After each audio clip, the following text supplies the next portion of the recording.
A victim support group is calling for Cardinal Daniel DiNardo to resign. Jessica Borg is downtown with these latest developments in the church sex abuse scandal. Jessica? About a dozen members of the group SNAP gathered here in front of the Co-Cathedral demanding that Cardinal DiNardo step down from his leadership role, saying, quote, he no longer has the moral authority.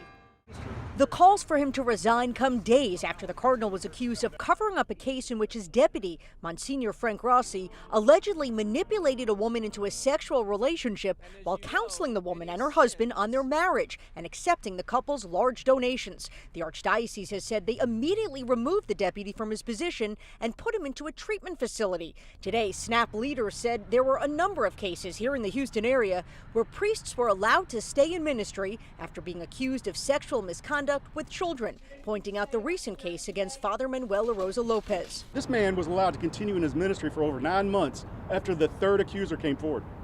The third accuser came forward in November of 2017. He was not removed from ministry until September of last year. The problem with this is there is not one person in that parish that knew that he had 3 accusations of sexual misconduct. Their children were allowed to be around this man.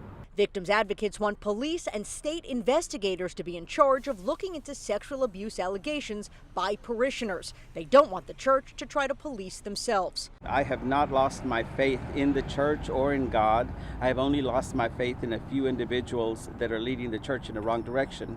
This afternoon, a spokesperson for the Archdiocese of Galveston-Houston released a statement saying, in part, Cardinal DiNardo will continue working with like-minded reformers at all levels of the church to fight the evil of abuse in all its forms. He will not resign from anything. Starting tomorrow, the bishops will have a week-long conference in Baltimore. Their plan to adopt new accountability measures for priests accused of sexual misconduct. In downtown Houston, Jessica Borg, KHOU 11 News.